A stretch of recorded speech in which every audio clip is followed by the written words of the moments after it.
Hello everyone. Today we're welcoming Professor Stephen Brown. We are very fortunate to have Stephen join us in the Department of Banking and Finance at Monash. Stephen's an emeritus professor at NYU Stern School of Business. He has extensive research and business practice experience and is a leading expert on hedge funds.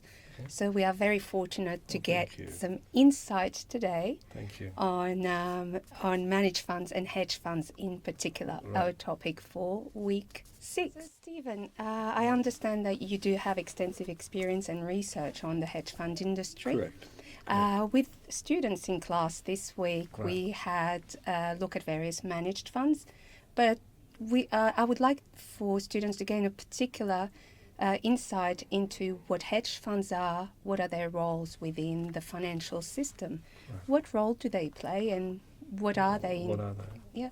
Hedge funds are a limited investment partnership. They're actually invented by an Australian, a Melbourne boy, by the name of Alfred Winslow Jones. I say he was a Melbourne boy. He actually was left Melbourne when he was aged 5. But these funds were set up under an exemption under the Act in America that set the ground rules for mutual funds. And the rich people in America wanted to have a broad exemption for what they did in terms of managing their own money. And so there's this carve-out in the law for family offices, for the investment offices of these rich families. And it was this Alfred Winslow Jones who thought that he could set up a fund in this category and gain the same kind of regulatory exemption, and allowed him to do things that mutual funds just cannot do in terms of short sales, leverage, option strategies, futures, can do many adventurous things. The purpose they serve, I mean, Congress had to give, in the United States, had to give a reason why they're giving these rich people an exemption from the law. And the reason they gave is a very interesting one. They said that we need these large pools of money because we need people who are willing to buy when nobody's willing to buy, who can sell when nobody's willing to sell, in other words, to provide liquidity to the markets. And that's the social purpose, really, of a hedge fund. They provide liquidity to the markets, and the people who invest in them are typically high net worth individuals who can afford to bear those risks on behalf of society as a whole. So they serve a socially useful function. Now, we also understand that hedge funds have a misleading name, in the sense that we also understand there are risky propositions. So why are they risky the term hedge fund is interesting. There was a journalist by the name of Carol Loomis. The first hedge fund, as I said, was established by Alfred Winslow Jones in 1949. And Carol Loomis, a journalist for Fortune magazine, she went to interview him in 1966. And she asked him about his strategy. And his particular fund, what he was doing was he was identifying securities that he felt were undervalued, investing in those securities, and purchasing those securities in part with proceeds generated by selling short assets that he thought were overvalued. Okay. And Carol Loomis questioned him and said, but isn't that risky, investing in short positions? And he patiently explained that the short positions offset the long positions. And so net, it really wasn't as risky as it sounded. And so she invented the term hedge fund to describe what it is that this person did. Now, in reality, the short positions, they're small, and the long positions are large. And so there was never really so much of a balance. And I think if the students have covered beta, they know that these hedge funds have a beta of about 0.2. They're correlated with the market, so they're not really hedged in any meaningful sense. Okay, we will introduce beta next week. Okay, I'm sorry about that. This is actually very good leading into next week's topic, and that will gather their interest, I Right. guess, and they can Right. relate back in their revisions. Okay. But it is very important for them to understand that even though these funds do serve a purpose and Right. they have growing assets under management, Correct. that there are risks involved. And risks. so financial literacy is very important in that sense. Absolutely.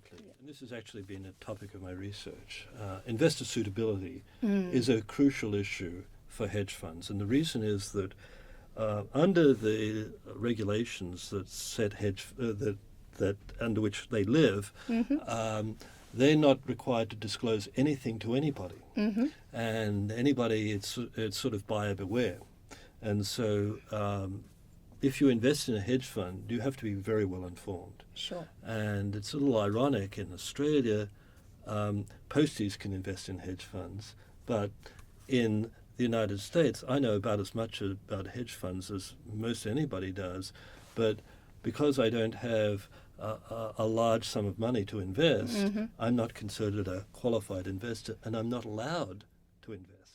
And typically, those investments take the form of diversified portfolios of hedge funds called funds of funds. Okay. And those funds of funds invest most of the time in US-based hedge funds, although there are Australian-based hedge funds as well. You have two classes of risk when you invest in a hedge fund. There's financial risk. They typically invest in many cases obscure financial instruments, very liquid financial instruments, and they can lose a lot of money when the market turns sour. That's one class of risk. The other class of risk is called operational risk, and that is, that there's opportunities for fraud in these instruments, and many of these hedge funds are actually very small in size, and many of them don't have the proper controls, and so that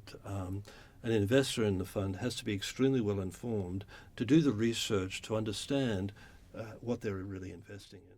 Operational risk is almost as important as financial risk in this context. And did that play any part during the financial crisis of 2008? Did the hedge funds play any role in that situation at all? They did, but in a strange sense. Okay.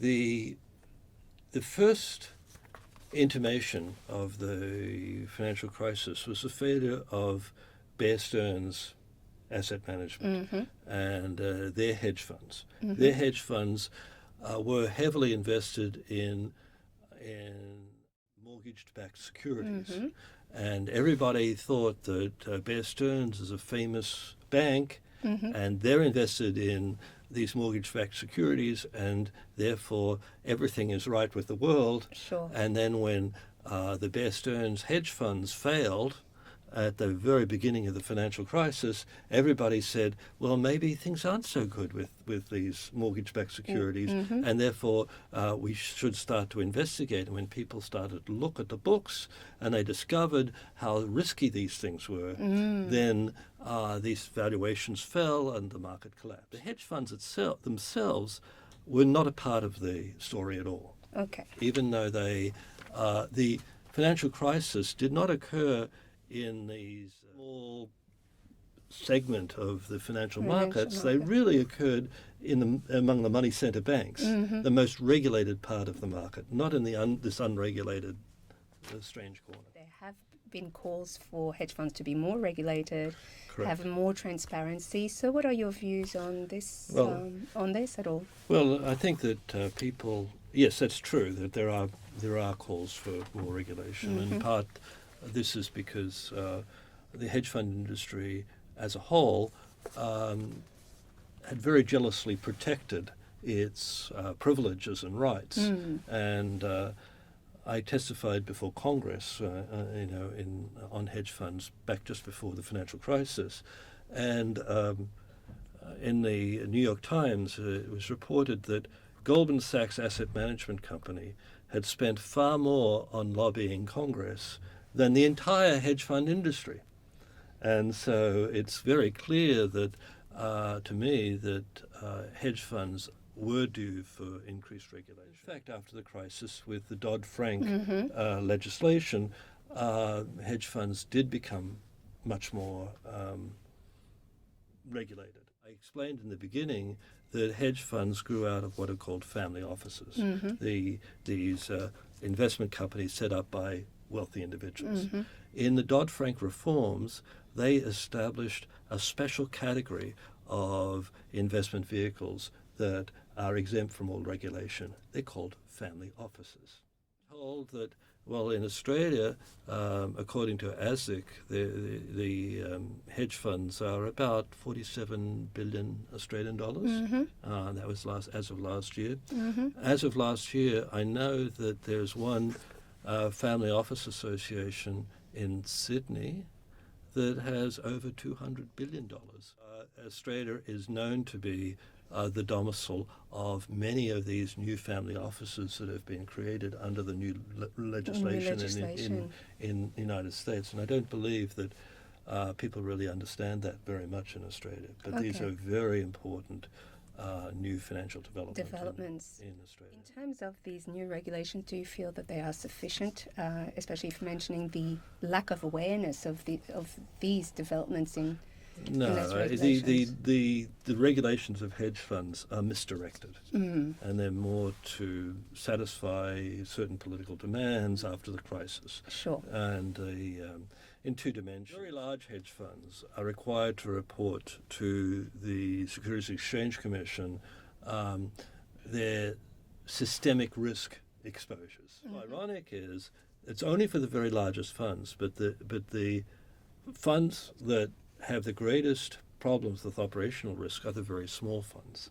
and they've been excluded from regulation. The regulation is, I think, misdirected, first of all, because these hedge funds do not present systemic risk. To the extent that there's operational risk, it's the smaller funds, but it's only the big funds that are being regulated. Now, I was hoping you would evaluate the following comment, shocking but true. Okay. If all the money that's ever been invested in hedge funds had been in treasury bills, the results would have been twice as good. This is from a book called The Hedge Fund Mirage by Simon Lack. That is an overstatement. Okay. That is an overstatement. That's not true by any of the numbers I know. No. It is true that since the financial crisis, the stock market has outperformed hedge funds 2-1. Okay. That is true. Yes. That is true. And that is an existential crisis that the hedge fund industry is facing at the moment. Sure. Because they have a high fee base, they're high fees, they're relatively obscure investments, and superannuation funds are saying, well, why do we invest in these funds when we can invest in higher performing, more transparent funds? So that is the challenge, and indeed, this came to a head last year when CalPERS, and CalPERS is essentially the superannuation fund that looks after the interests of all public employees in the state of California. They directed that all of their investments be taken out of hedge funds. So that's and the reason they gave was low returns, high fees, limited transparency. Now the reality is, if you look at the numbers and you understand the numbers, the whole purpose of hedge funds, the hedge funds, and this is to refer to the discussion you're going to have next week about beta. Sure.